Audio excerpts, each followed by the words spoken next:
Hi, I'm Ned Russin from Title Fight, and this is what's in my bag.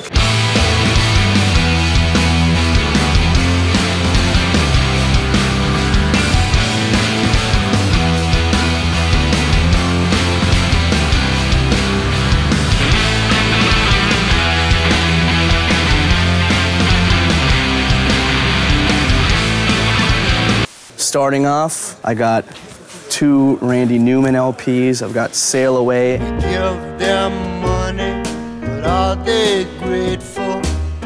No, that's... And Little Criminals. What you won't come back here for? Thought you with your uptown friend.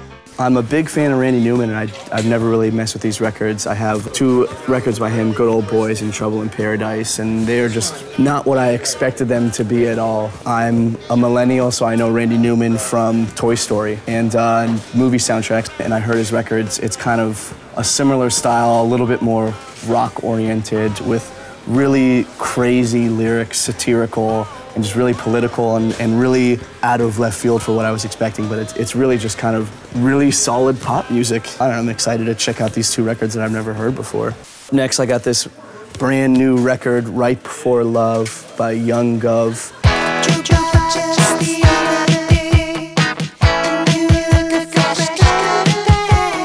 Ben Cook, who sang for the band No Warning. He plays guitar and Fucked Up now. This is his side project, I guess you can call it. I heard a couple tracks off this as they were premiering for the lead up to the record, and I got really excited. It runs the gamut of 80s pop kind of stuff, so there's some more straightforward kind of synth-based, groovy kind of stuff, and then it almost goes into like funk territory. But at the same time, it's all really simple, all really smooth and nice. Something like 8-track record or something. It's really cool, and it just came out. The next record I have is a record that I actually haven't listened to yet. This is White Lung, Deep Fantasy.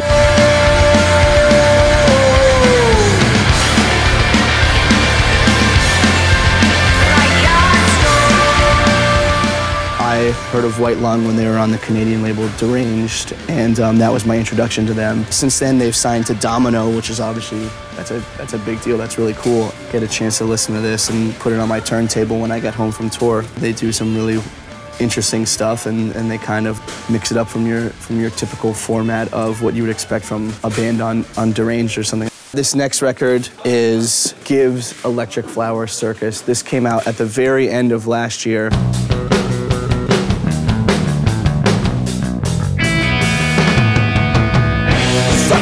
And I think a lot of people will probably put it in their favorites of this year because it was kind of right on the border of 2014 and 2015. I've been a fan of Gibbs since I heard them in 2009, and they went straight to a 12-inch EP out of nowhere, and I had known some of the guys in the band.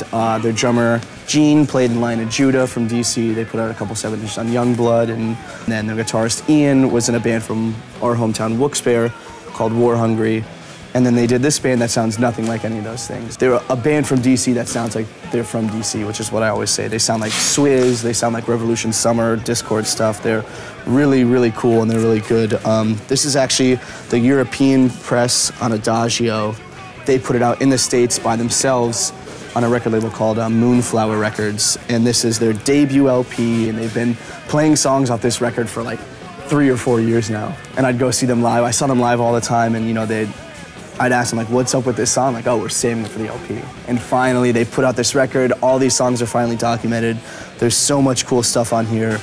They're an amazing band. They're an amazing live band. This is a band that the record, it does do them justice, but I highly recommend going to see these songs live. It puts them in the perfect context, and they're so entertaining live. They're so energetic, and this is just one of the best records of last year, by far. And finally, I have greatest of all time, Agnostic Front. 1, 2, 3, 4. 1,